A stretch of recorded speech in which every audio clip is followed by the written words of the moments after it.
A paz do Senhor, amados, graças a Deus por mais esta oportunidade que o Senhor nos concede de podermos nos reunir para que possamos falar um pouco sobre a sua palavra, especialmente as lições bíblicas da CPAD, que tem o título A Igreja Eleita, Redimida pelo Sangue de Cristo e selada com o Espírito Santo da Promessa. Estamos estudando, portanto, a carta de Paulo aos Efésios. E a lição que nós vamos falar é a lição de número 10, que tem o título A Intercessão pelos Efésios. O texto áureo diz: Por causa disso me ponho de joelhos perante o Pai de nosso Senhor Jesus Cristo, da qual toda a família, nos céus e na terra, toma o nome. Efésios 3, 14 e 15. E a verdade prática diz: devemos interceder pelos eleitos de Cristo, para que eles sejam fortalecidos de poder, vivam em comunhão e exercitem o amor de Cristo. A leitura bíblica em classe está em Efésios capítulo 3, versículo 1 a 14. Então veja bem, a nossa lição nós já lemos, né, o título da lição, já lemos os versículos, e a primeira parte fala de corroborados com o poder do Espírito Santo. E aí o subponto fala as riquezas da sua glória. Esse texto, essa expressão, as riquezas da sua glória, tá? Ele tira do versículo 16, para que segundo as riquezas da sua glória vos conceda que sejais corroborados no poder do Espírito Santo no homem interior, tá bom? Só que eu quero trazer um subsídio a mais, porque está relacionado exatamente com essa ligação do capítulo 2, né? Ou pelo menos o que ele iniciou no capítulo 3, tá bom? E ele dá continuidade agora nesse assunto, nesse tema. E ele começa, até porque ele começa, né, no versículo 14, dizendo: Por esta causa me ponho de joelho perante o Pai de nosso Senhor Jesus Cristo. Tá bom? Por que que ele diz por esta causa? E aqui começa o nosso gráfico, tá? É um desenho simples, representando alguém de joelhos, orando, tá bom? Porque o tema é sobre intercessão, né? O tema é sobre oração, né? Oração intercessória. Você sabe, a oração intercessória é aquela oração que você faz em prol de alguém, é aquela oração que você se coloca no lugar de alguém, que você, em outras palavras, você toma as dores daquela pessoa, né, para si, e você ora, intercede por aquela pessoa, tá bom? Então, Paulo, ele começa no versículo 14 dizendo: Por esta causa me ponho de joelhos, tá bom? Por esta causa. O que é essa expressão por esta causa? O que quer dizer isto? Por esta causa. Ele estava falando, evidentemente, da inclusão dos gentios, né? Falando de como os gentios foram incluídos no plano da salvação. Tá bom, irmãos? Isso aqui é importante. Aí ele diz: Por esta causa eu me ponho de joelhos para interceder, para orar, justamente por todos os gentios, por todos aqueles que agora foram inseridos no plano da salvação. Tá? Isso aqui é muito importante, essa parte que ele faz essa introdução. Por esta causa. Tá?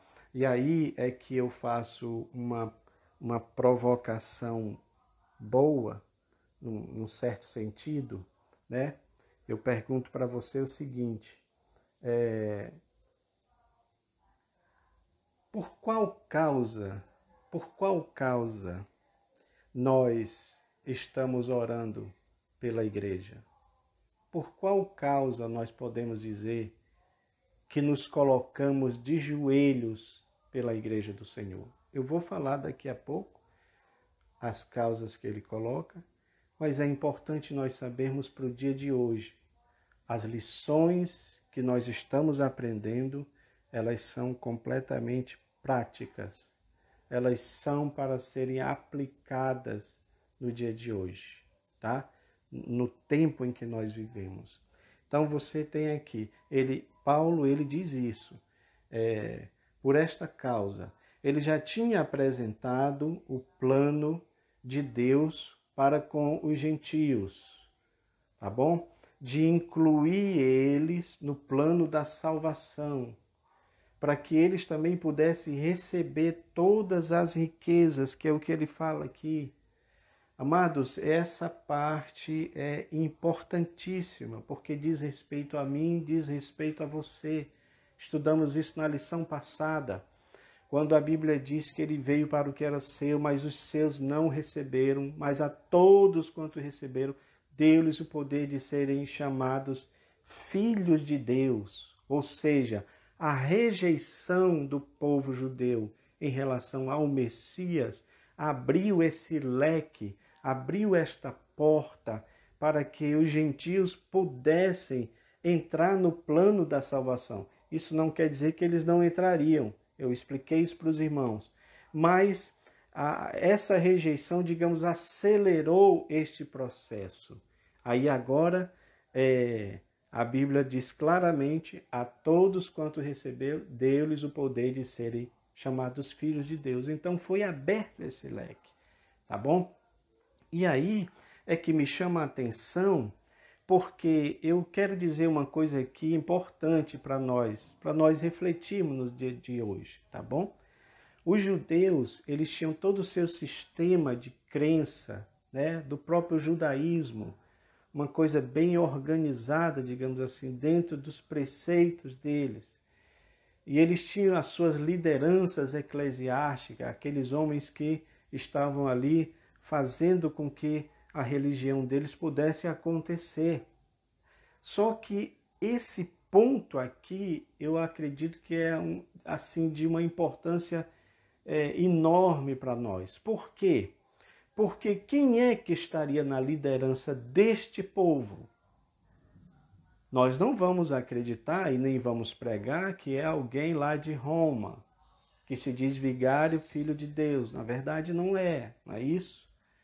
A igreja não tem um dono, humanamente falando, mas o dono da igreja é o Senhor Jesus. Por quê? Porque ele disse claramente na oração, se eu não me engano, na oração sacerdotal, eu tenho ainda outras ovelhas que não são deste aprisco e a mim compete conduzi-las. Ou seja, é o Senhor que vai conduzir a igreja dele.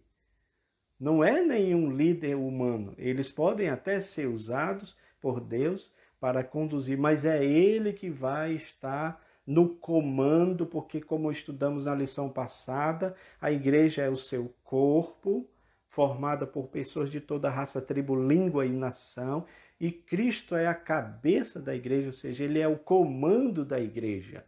E isto ficou claro nesse ponto aqui. Agora, é interessante dizer que eu acredito que o que Paulo estava tentando colocar para nós é que esta configuração desse novo povo, desse povo que foi inserido, essa configuração não era algo assim simples ou fácil. Porque, como eu disse para vocês, a igreja, ela tem essa liberdade, tá? Mas existe um cabeça da igreja. Tanto é que tem várias denominações, isso é de muito tempo, essas várias denominações existem, mas o cabeça é um só. É um só. Então, todos aqueles que são lavados, redimidos, comprados no sangue de Cristo, fazem parte da igreja, do qual Cristo é a cabeça de comando. Então, é ele que está no comando desta igreja, deste corpo. E isto é maravilhoso, porque podemos dizer que já passaram-se mais de 2000 anos, a igreja foi perseguida, os cristãos foram lançados aos leões, à fogueira, crucificados, né? Tiveram mortes terríveis, e ela passou pelo período, né, da Idade das Trevas, chamada Idade das Trevas, em que praticamente ela quase que inexistia, mas só que, como nós estamos dizendo o tempo todo aqui, que existe um cabeça da igreja que é Cristo, ele não ia deixar com que ela ficasse ou que ela fosse destruída, né? E mesmo ela estando naquela situação espiritual tenebrosa, que foi exatamente quando o catolicismo, digamos assim, Roma abraçou, né, o cristianismo, e aí se formou o catolicismo propriamente dito, e tem todas aquelas coisas lá que vocês sabem que aconteceram na história. Aí você tem um monge chamado Martinho Lutero, que é chamado, né, por Deus, tirado praticamente lá do meio, para formar agora um novo grupo, né, da Igreja do Senhor. E aí houve todas aquelas perseguições a este novo grupo. Você pode pesquisar aí a Noite de São Bartolomeu, onde mais de 1.500 cristãos, né, foram mortos, foram assassinados. Ou seja, foi feito de tudo para que a igreja fosse destruída, mas ela não foi destruída e não será destruída, porque exatamente existe uma cabeça de comando, que é Cristo Jesus, tá bom? Agora, presta atenção numa coisa, irmãos, que isso é muito importante. A igreja não foi destruída porque o Senhor Jesus não deixou. Mas é importante que se diga que homens de Deus deram a vida pela igreja do Senhor, tá? E eles se colocaram, assim como Paulo, de joelhos por esta causa, tá? Pela causa dos gentios serem introduzidos no plano de Deus como a igreja do Senhor. E uma coisa importantíssima, eles seriam participantes das bênçãos celestiais, das riquezas celestiais. Isso também é um ponto que a gente deve abordar. Então, todas as bênçãos decorrentes da inclusão dos gentios, né, como povo de Deus, são essas riquezas da glória de Deus manifestada na vida deles, que Paulo, por esta causa, ora por eles. Só que tem mais uns outros detalhes, e aí eu sempre digo para os irmãos para a gente fazer a leitura do gráfico, né? Essa leitura do gráfico é assim, vem aqui, aí, sentido horário, não é isso? Tá bom? Até chegar aqui, para a gente abordar então esses 3 pontos. O segundo subitem, que já falamos das riquezas, o segundo subitem fala exatamente isso, que eles deveriam ser fortalecidos com poder, tá bom? Presta atenção, o fato deles serem inseridos como participantes das riquezas de Deus não exclui as responsabilidades que eles têm, que todos nós temos, no sentido de fazer com que nós não possamos esquecer dessas bênçãos de Deus para nós, tá bom? Então, quando ele diz aqui, olha, ele fala de fortalecido no poder, né? No poder do Espírito Santo. Colocamos ali um perfil de um rosto, tá? E o desenho da pombinha representando o Espírito Santo, e o desenho também do coração. Por quê? Porque está falando do poder do Espírito Santo no homem interior. Ou seja, o Espírito Santo precisa fazer em nós, precisa colocar em nós esse poder interior, que é este poder que vai nos dar capacidade para nós continuarmos na lida. Esse fato, irmãos, é muito importante, tá bom? Porque geralmente quando se fala do poder do Espírito Santo, se pensa naquelas exterioridades, né? Naquelas coisas que acontecem na igreja enquanto igreja pentecostal, né? Então nós temos manifestação de línguas, nós temos alguns trejeitos, os irmãos pulam, os irmãos rodopiam e fazem várias coisas, né? geralmente se diz que aquilo é que é o poder do Espírito Santo, né? A questão do barulho. Tem até um grande pregador aí que sempre fala isso, né? Crente pentecostal que não faz barulho é porque está com defeito de fabricação, né? Vocês já sabem de quem nós estamos nos referindo. Mas eu quero acreditar pela palavra de Deus que o poder do Espírito Santo não é necessariamente essas manifestações. Por que eu digo isso? Eu digo isso baseado em Atos capítulo 1.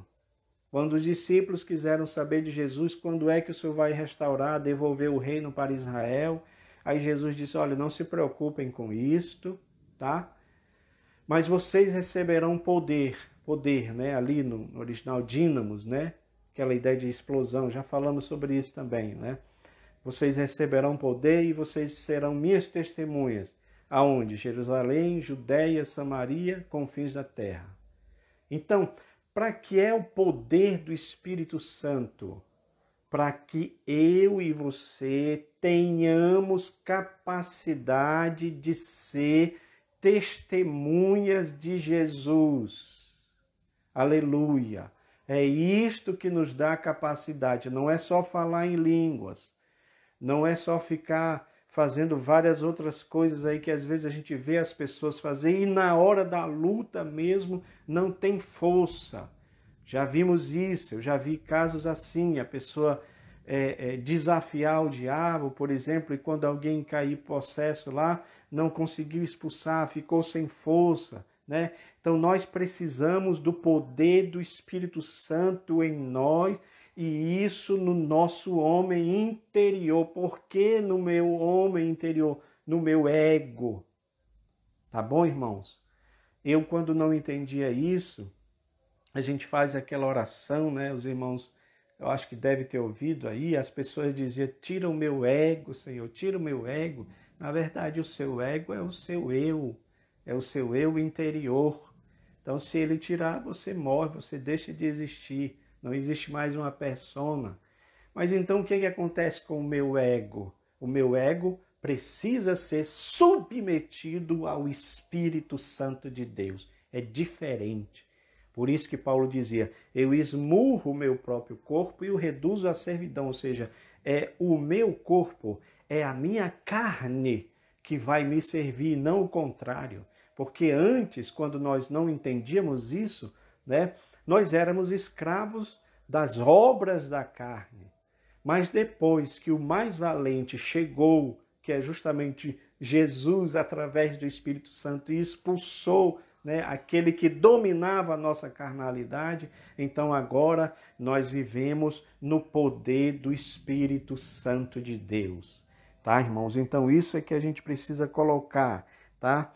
E aí o terceiro subitem, ele diz aqui, olha, habitado por Cristo. E me chama a atenção aqui, porque ele está falando de uma habitação não temporária, mas de uma habitação permanente, né? Que, aliás, é um texto que Jesus fala em João 14, 23. Se alguém me ama, né? Eu e o Pai viremos e faremos nele morada. Que coisa maravilhosa é saber que hoje nós somos morada do Espírito Santo de Deus. Nós somos uma casa, nós somos o templo, que Paulo falava sobre isso, então somos o templo, né? Que é o desejo, sempre foi o desejo de Deus, desde lá com o povo judeu, de morar. Nós, né, já estudamos também sobre isso. Deus queria morar no meio deles, e ele queria fazer isso através daquele tabernáculo, através do templo, através da arca da aliança. Só que tudo aquilo agora foi convertido, foi agora personificado como sendo o cristão, o templo. Então nós somos o templo do Espírito Santo, onde Deus habita, onde Deus mora. Tá bom, irmãos? Então esse ponto é importante, que nós entendamos que nós somos morada do Espírito Santo. Habitação permanente do Espírito Santo. ele mora em nós. Então, se ele mora em nós, é preciso que o nosso homem interior também seja transformado, porque essa é a ação do Espírito Santo em nós, tá bom? Meus queridos, e aí nós entramos aqui no tópico 2. Tópico 2, vai acompanhando aí, tá? Tópico 2 que fala arraigados e fundados em amor. E aí ele fala sobre o amor como uma virtude cristã, né? 1 João 4, 8, aquele que não ama não conhece a Deus, porque Deus é amor. E aí ele diz que o amor ele deve ser expresso por meio de atitudes concretas. O texto de João, né? Filhinhos, não amemos de palavra, mas de fato. Ou seja, amemos de ações concretas. Que o nosso amor seja em ações concretas. E eu volto a dizer para os irmãos que esta provavelmente é uma das doutrinas, dos ensinamentos mais difíceis, mais complicados que nós temos. Por quê, irmãos? Porque não é fácil nós vivermos em amor. Não é fácil, né? Por quê? Porque temos uma carnalidade e a nossa carnalidade quer revidar, a nossa carnalidade sempre quer a lei do talião, olho por olho, dente por dente, mas isso mudou com Jesus, né? Não adianta mais olho por olho, dente por dente. Então nós estamos falando de algo mais excelente, por isso que o amor ele é tido como o maior de todos os dons, né? Tanto é que o comentarista diz aqui que ele é o princípio que norteia o fruto do Espírito. Por que isso? Porque o amor prático é aquele amor que traz paz. O amor prático é aquele amor que faz com que seja bondoso. É aquele amor que faz com que a gente seja longânimo, né? É aquele amor que faz com que a gente seja benigno, com que a gente tenha mansidão, com que a gente tenha temperança ou domínio próprio. Ou seja, todos os gomos, né, do fruto do Espírito, porque é o fruto do Espírito dividido em 9 gomos. Então, digamos que este fruto do Espírito é o próprio amor, tá? Dividido nessas outras partes que eu falei aqui para vocês. Por isso que se trata de algo bem prático. Vamos lá. Agora, é importante que se diga o seguinte.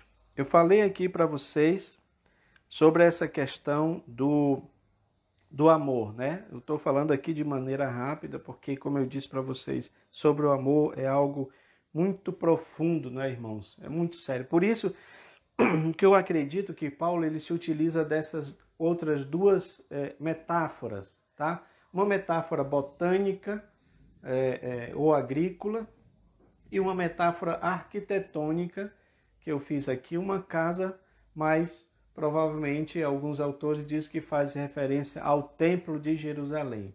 Então o que é que Paulo diz? Que é esse texto, né? Arraigados e fundados em amor. Então ele está usando aqui a metáfora da planta, tá bom?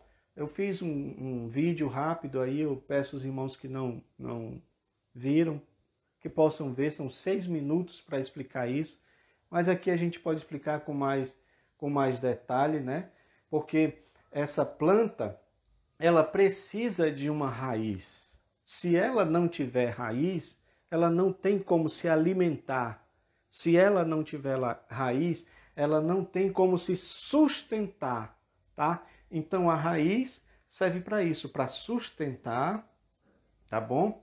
E também para alimentação. Agora, olha só, quando ele fala aqui de fundados ou alicerçados, claro que ele está falando do alicerce de uma construção, tá? Então, esse amor que Paulo fala aqui, ele deveria ser enraizado, tá? Um amor raiz, para a gente usar uma expressão que as pessoas estão falando muito nos dias de hoje, né? Um amor raiz, um amor enraizado, um amor profundo, tá bom? Mas ele também deveria ser alicerçado, ou seja, a minha casa, a casa E aí a gente vai lembrar lá da parábola que Jesus fala, né? Do homem prudente e o homem imprudente. Nós falamos isso no sábado passado, né? Do homem que constrói a sua casa na areia e o outro que constrói a sua casa na rocha. Ele faz um alicerce, né? Então nós temos aqui um alicerce.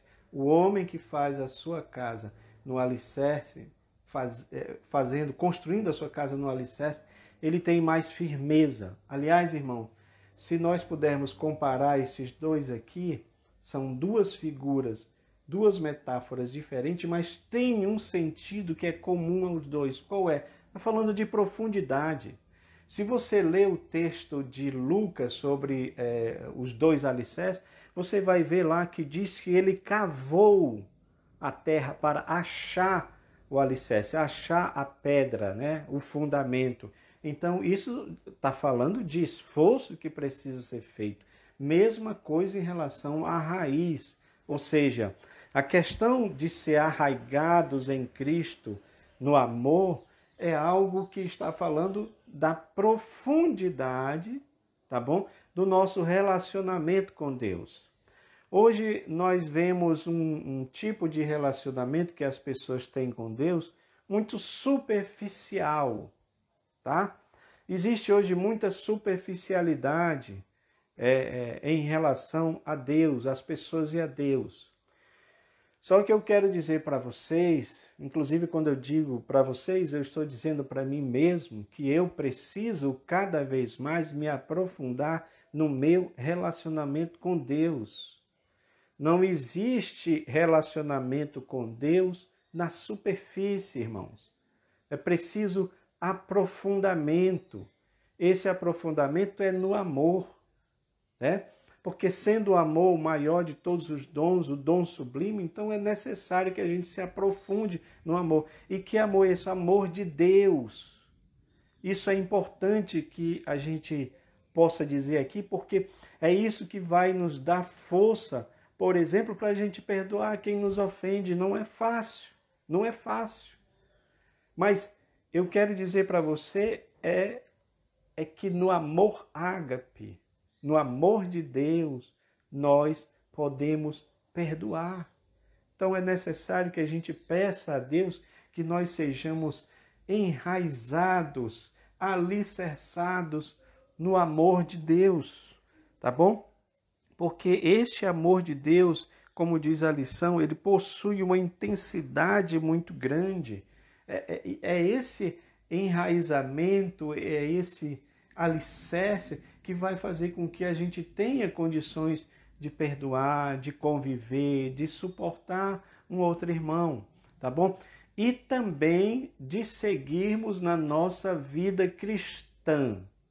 Eu quero abrir um parêntese aqui, peço que vocês atentem para isto, para um alerta muito importante.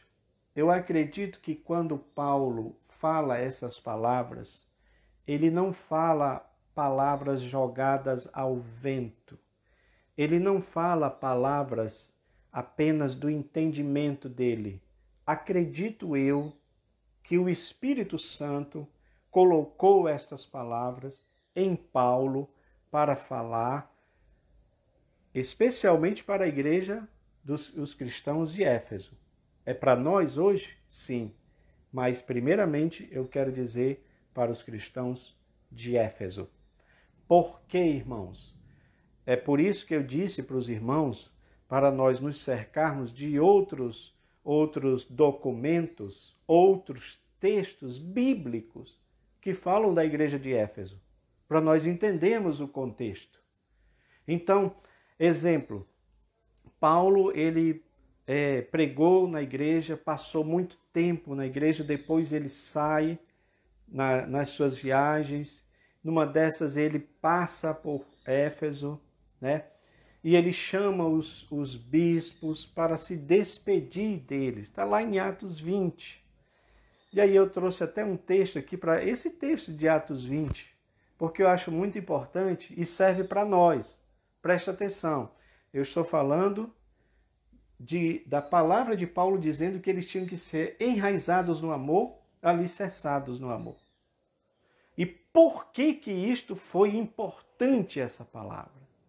Porque quando Paulo se despede dos cristãos de Éfeso, ele diz assim: olhai por vós, por todo o rebanho, sobre o Espírito Santo, vos constituiu bispo para apacentardes a igreja de Deus. Está falando para a liderança, né? Que ele resgatou com seu próprio sangue. Eu estou resumindo o texto, mas se você puder ler, está lá em Atos 20. Então ele diz assim, continuando: porque eu sei que depois da minha partida entrarão no meio de vocês lobos cruéis que não pouparão o rebanho. Então ele está dizendo que depois que ele fosse embora, porque aí nós já estamos nos encaminhando, no caso de Atos, né, para o final, e ali o final já está falando mais ou menos, relatando as últimas viagens de Paulo, os últimos aconselhamentos, porque ele já está, como ele diz lá em Timóteo, já está sendo posto por libação, já está para partir para a eternidade. Então, é claro que ele faz esse apelo, e aqui tem mais ou menos essa imagem do homem ajoelhado, ele faz esse apelo, você vai ver aqui. Então ele diz, depois da minha partida vai surgir no meio de vocês lobos cruéis que não vão perdoar o rebanho, ou seja, ele está falando de ataques externos de pessoas que viriam contra a igreja do Senhor, ensinando doutrinas estranhas. Pergunto eu para você, isso está acontecendo nos dias de hoje? Há doutrinas estranhas no meio da igreja? Sim ou não? Com certeza vocês vão concordar.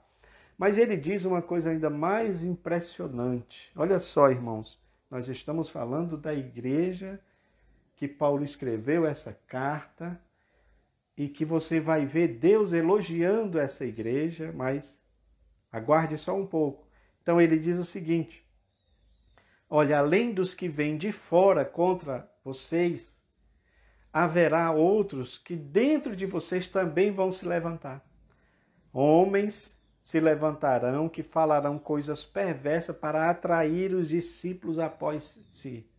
Ou seja, ele estava dizendo que o efeito daquele ataque externo para dentro da igreja de Éfeso causou, digamos assim, um problema ainda mais sério. Por quê? Porque perverteu outros que se levantaram para perverter a igreja. Tá bom? Que é o que acontece também nos dias de hoje. Mas olha, irmãos, vocês vão entender novamente essa expressão por esta causa. Vai fazer muito sentido. Paulo está orando intercessoriamente e faz muito sentido que a igreja hoje também ore de forma intercessória. Aí ele diz assim, portanto, vigiai, lembrando que durante 3 anos, não cessei de admoestar. Ele está falando para os crentes de Éfeso. Não cessei de admoestar, de aconselhar com lágrimas. Ele passou 3 anos ensinando, sabe, chorando. Olha aqui a ideia de se colocar de joelhos. Eu passei 3 anos, não cessei, noite e dia, de admoestar com lágrimas cada um de vocês. Para quê? Para que esses ataques da igreja contra a igreja não tivesse êxito. Mas, infelizmente, pelo que nós entendemos, houve êxito, né, nesses ataques inimigos. E aí, para concluir, esse texto de Atos diz assim, ó, e havendo dito isso, pôs-se de joelhos e orou com todos eles. Olha, novamente aqui, ó. Tá bom, irmãos? Meus amados, eu esqueci de dizer uma coisa muito importante desse pôr-se de joelho. Mas foi bom eu falar sobre isso, porque aí eu me lembrei aqui, tá bom?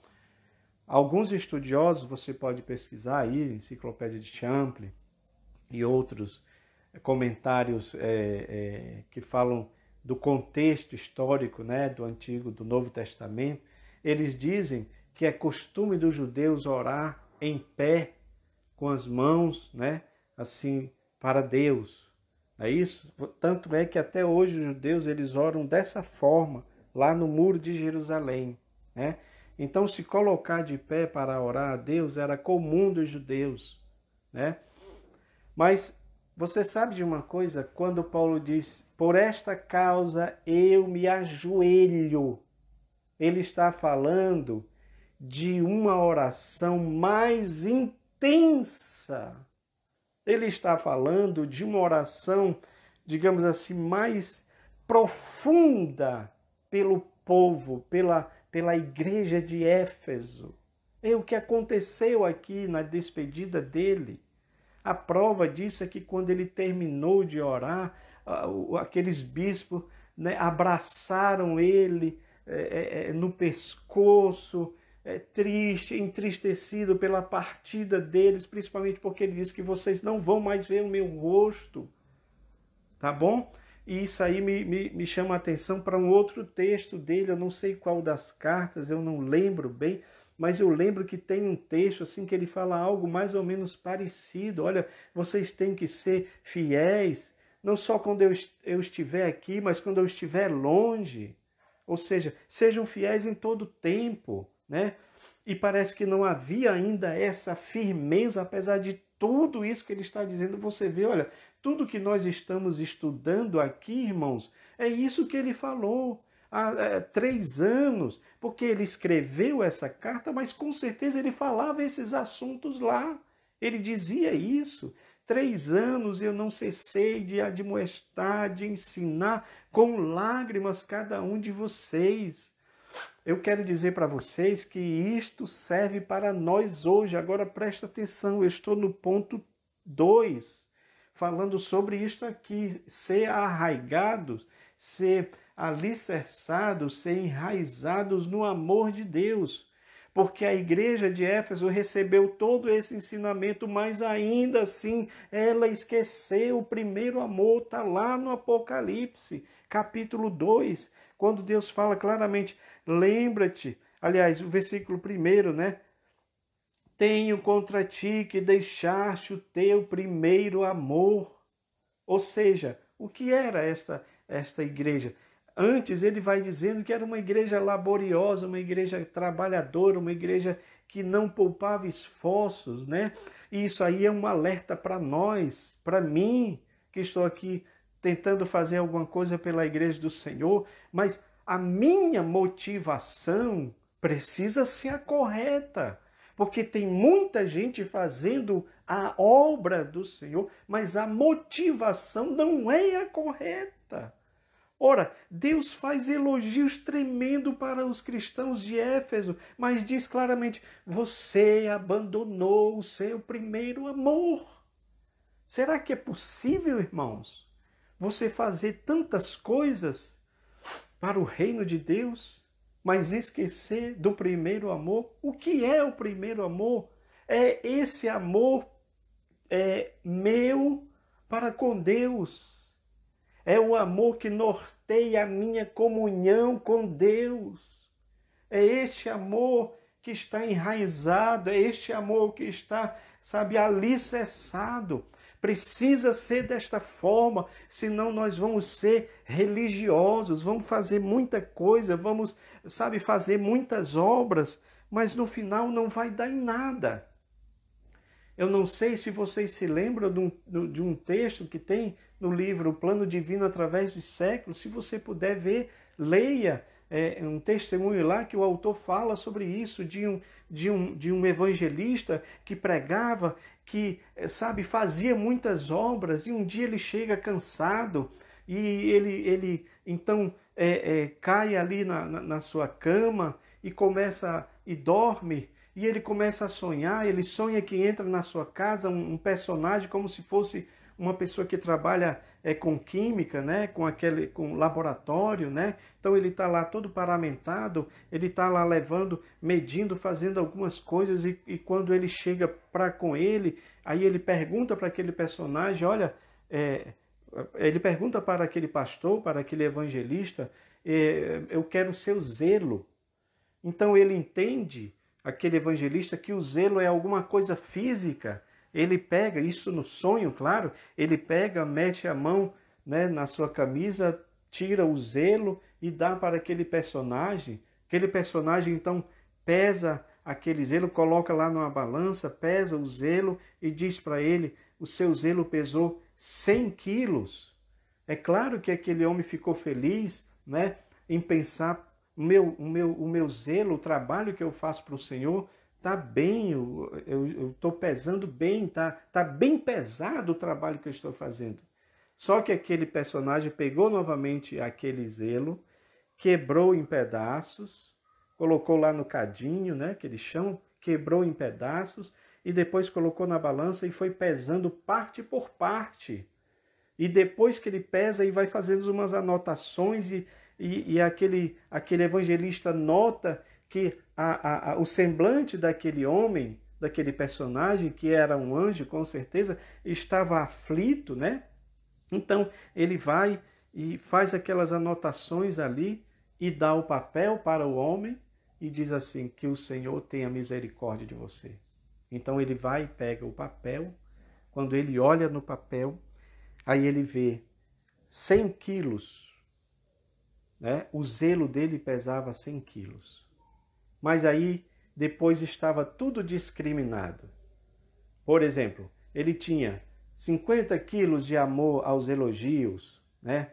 Ele tinha 20 quilos de amor à igreja, ou seja, amor denominacional, amor à placa. Aí vai dizendo tudo lá, eu não me lembro, né, dos pormenores. Eu só me lembro que essa parte do amor a Deus era 4 quilos e do amor ao próximo 3 quilos. Ou seja, as únicas partes que eram positivas, que deveriam pesar bem na questão do zelo, que era o amor a Deus e o amor ao próximo, eram os últimos da fila. Mas o amor aos elogios, né? O amor à igreja, o amor a outras coisas estava em primeiro lugar. Então, amados, tudo isso está relacionado com o que nós estamos falando aqui da igreja de Éfeso. Então, Deus diz para ele, olha, eu tenho contra ti que tu deixaste o teu primeiro amor. Mas Deus ainda dá uma chance. Lembra-te de onde caíste, né? Pratica as primeiras obras, porque as primeiras obras são aquelas obras do coração, né?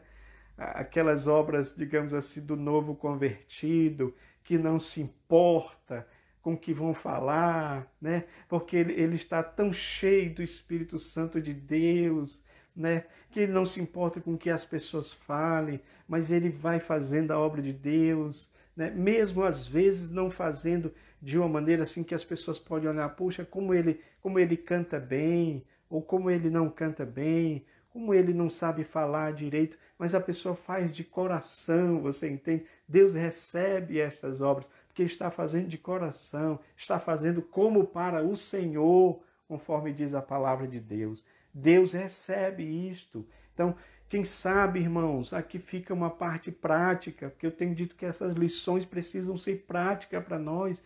Quem sabe, através até dessa turbulência que nós estamos vivendo, Deus não esteja dizendo isso, porque eu pergunto para vocês, em que parte da história já aconteceu algo parecido com o que acontece hoje na igreja? De forma que você não pode ir para a casa do Senhor para adorar. Você tem que ser igreja em casa, aqui como nós estamos fazendo. Então precisamos servir a Deus em casa, mas é necessário. Só que eu acredito que Deus está dando uma mensagem para nós. Ele está passando uma mensagem para nós. É importante lembrar que assim como Éfeso, para todas as outras igrejas, Deus encerra dizendo uma coisa, olha, quem tem ouvidos, ouça o que o Espírito diz às igrejas.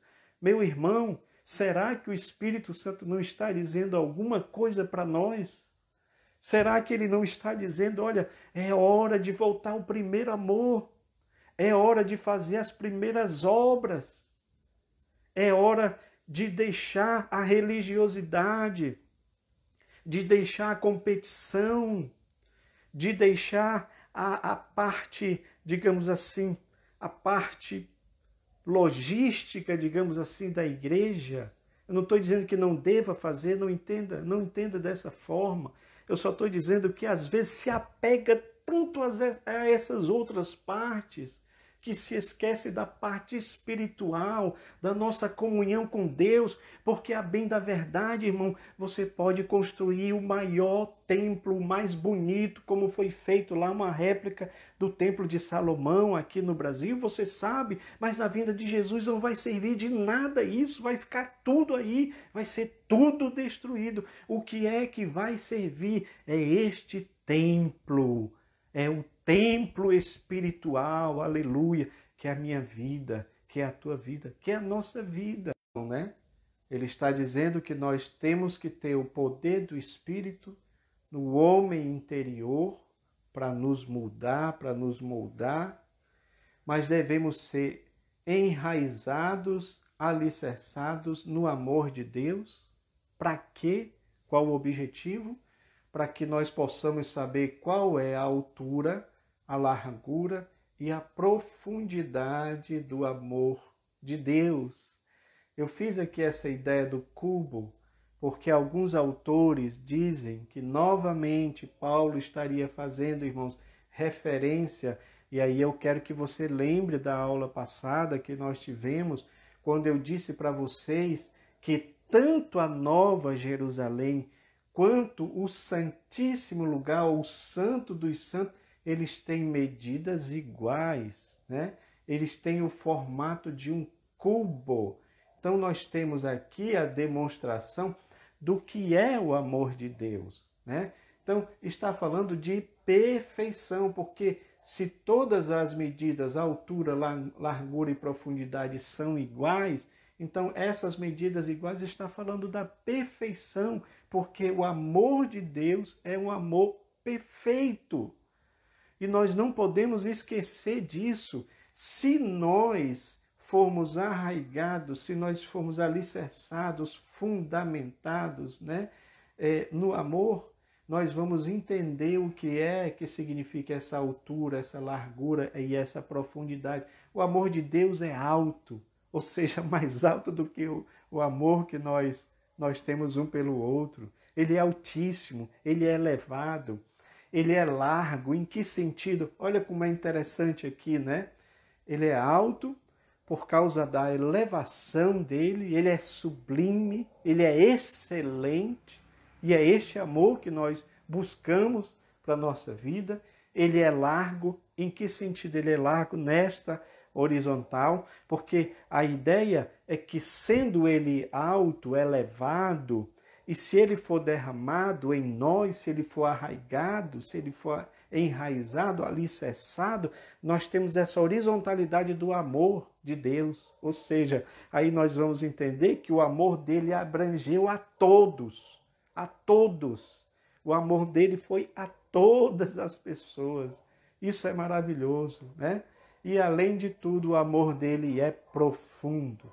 Existe uma profundidade do amor de Deus que nós não podemos mensurar, que nós não podemos medir.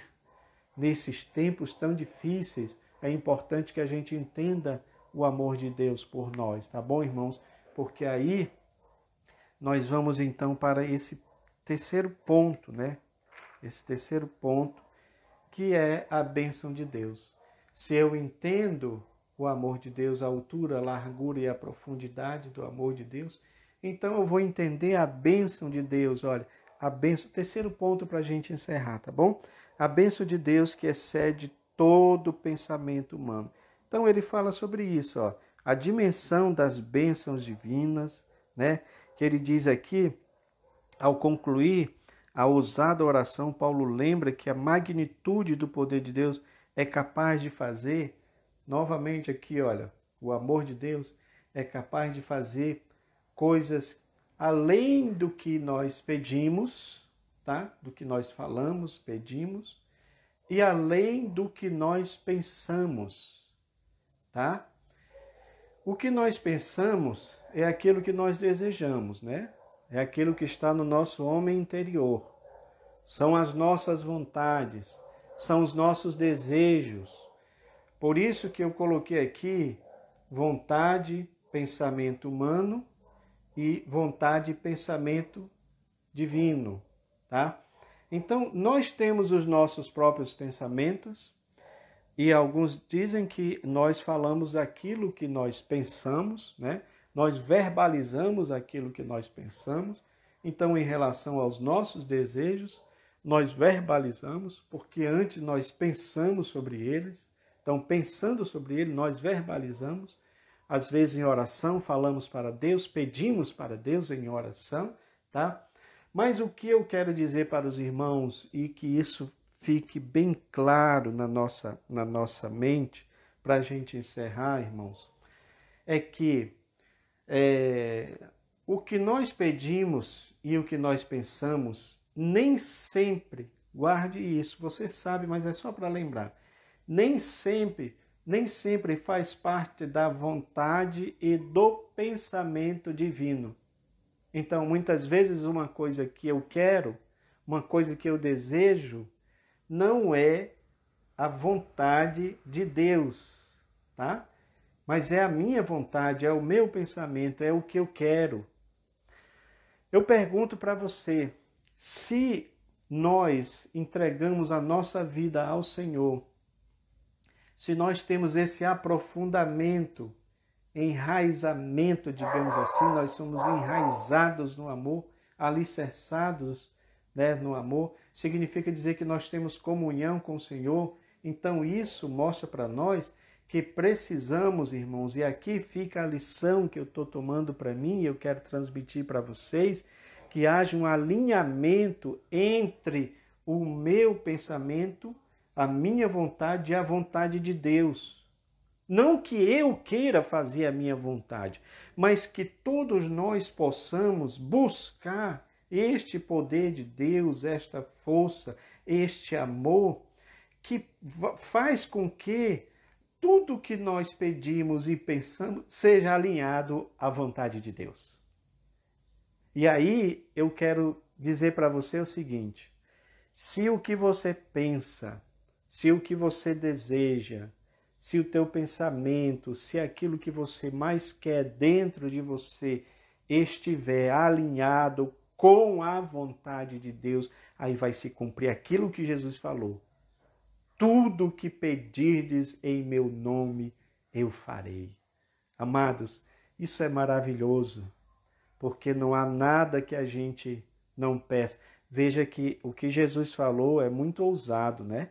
Ousado neste sentido. Senhor, então tudo que eu pedi ao Senhor, o Senhor fará? Sim. Em que sentido? Se o meu pensamento, se a minha vontade for a mesma vontade e o pensamento de Deus. Se fizermos assim, eu quero dizer para você, nunca, como diz a Bíblia, nunca jamais tropeçaremos. Nunca jamais seremos derrotados. Nunca jamais cairemos e ficaremos prostrados.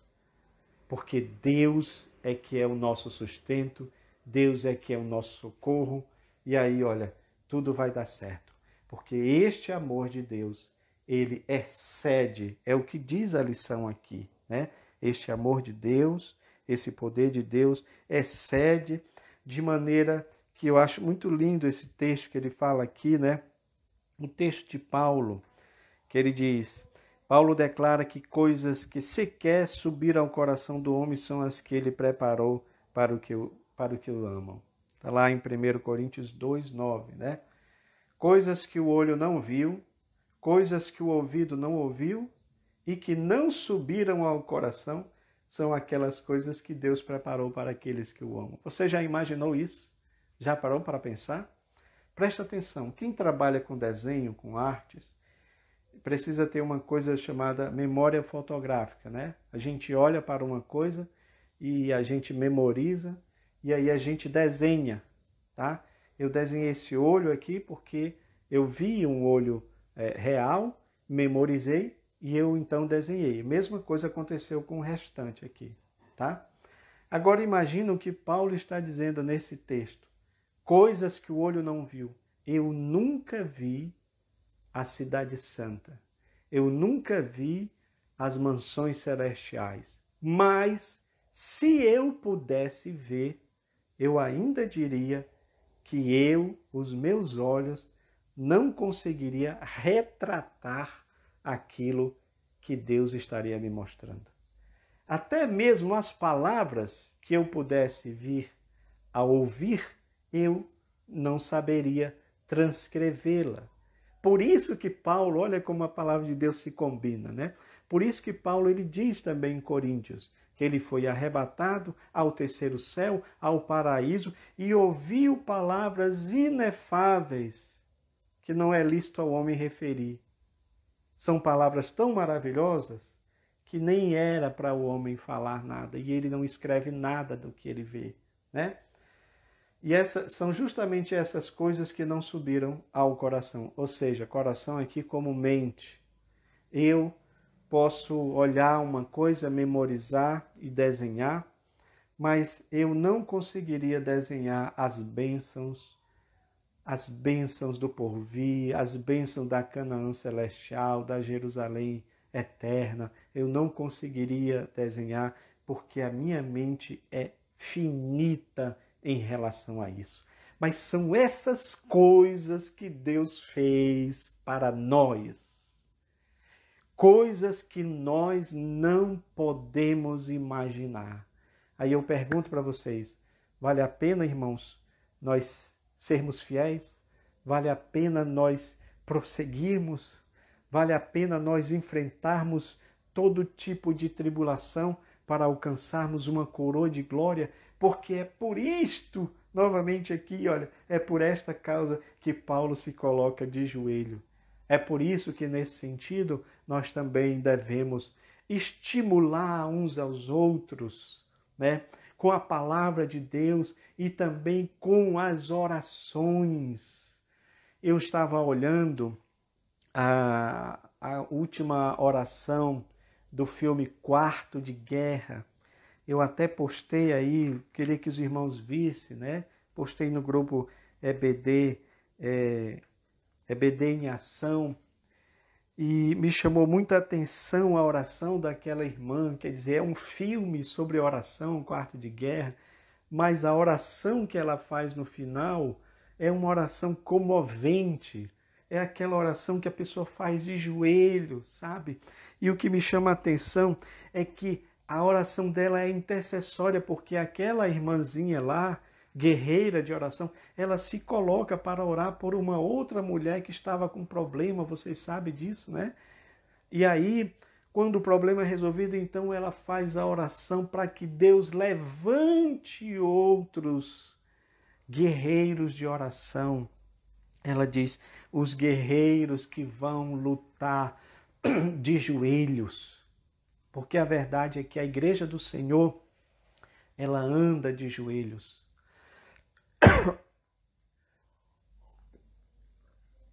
A igreja do Senhor, ela caminha de joelhos. Ela caminha em oração, oração intercessória.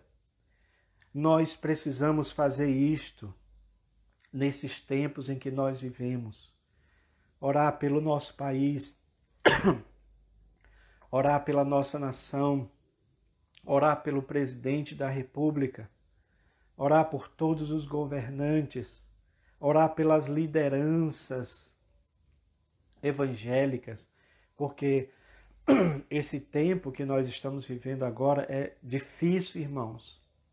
Especialmente agora que já se está falando de voltar, né, à igreja. Ontem nós fomos à nossa congregação, onde lá congregamos, e vimos lá pouquíssimos irmãos. Na verdade, tinha 4 irmãos. Né? Então, os irmãos ainda não estão habituados a voltar.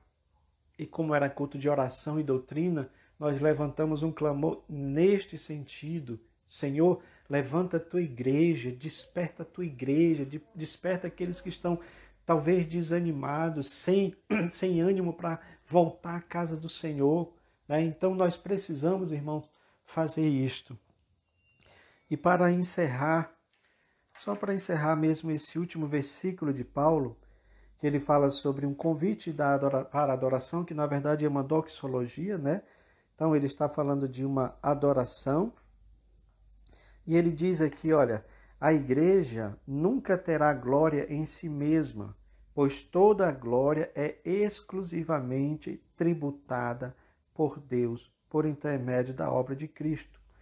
Então ele diz aqui, o apóstolo em sua oração anela para que essa postura de adoração e exaltação a Cristo perdure por todas as gerações. Irmãos, eu fiquei muito animado, alegre quando eu li esse texto, né? Ele diz para todo sempre. Ele ora por todas as gerações e para todo sempre. Ou seja, é por isto que a igreja do Senhor permaneceu firme durante estes mais de 2000 anos. E é provável, porque quando você olha para essas igrejas da Ásia, Éfeso, por exemplo, não existe mais, não é isso? Só existe ruína. Cadê aquela igreja? Você pode dizer que aquela igreja acabou, irmão Inomi.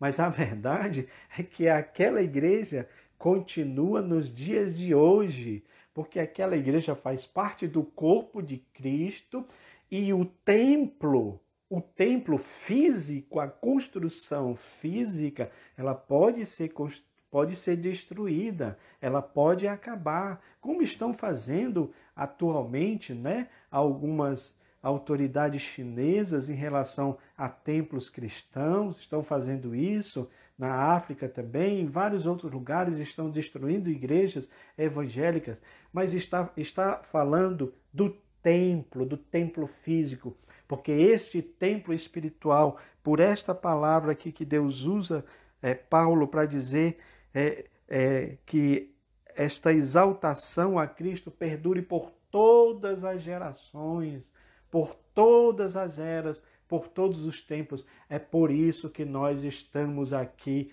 hoje, justamente porque esta oração que foi falada por Paulo, acredito que ela foi também, o exemplo dela serviu para vários homens de Deus que também continuaram orando pela igreja, por isso que ela não foi destruída, por isso que ela continua, porque existe uma cabeça de comando nessa igreja. E é por isso que este exemplo passa para nós, para que a gente continue também orando, intercedendo pela igreja, para que ela permaneça até o dia de Cristo, até ele vir novamente buscá-la, né? Porque é como uma noiva que está sendo preparada, adornada para o seu noivo. Este é o meu desejo e eu acredito que é o seu também, de um dia nós nos encontrarmos com o noivo que é Jesus Cristo. Meus amados, eu encerro aqui esta palavra. Eu oro a Deus para que tudo que nós falamos aqui possa ter ficado no teu coração. Desculpe se de repente não consegui falar alguma coisa que agradou o irmão ou então de repente não respondi às suas dúvidas. O que eu tenho pedido a Deus é que essa palavra seja também revelada para nós. Afinal de contas, você pode se cercar de muitos livros, você pode entender o grego, o hebraico, o aramaico, você pode entender todos os compêndios da interpretação bíblica, mas se não tivermos a ajuda do Espírito Santo de Deus, nada disso terá valido a pena. Vai ficar tudo oco, vai ficar tudo seco. Então eu oro a Deus para que nós tenhamos o Espírito Santo de Deus em nós, para nos instruir, porque foi para isso que ele foi colocado, não é isso? Lembra do que Jesus disse para os discípulos? Ele vos ensinará, ele vos lembrará de tudo que eu tenho falado a vocês. É assim que eu quero. Eu quero que o Espírito Santo faça lembrar ao meu coração, ao seu coração, a sua palavra, para que a gente possa viver em triunfo, porque a igreja do Senhor Jesus, ela anda em triunfo, né? Justamente porque existe um batalhão de pessoas que sabem o valor da intercessão, da oração intercessória, que é o que nós estamos precisando nesses últimos dias.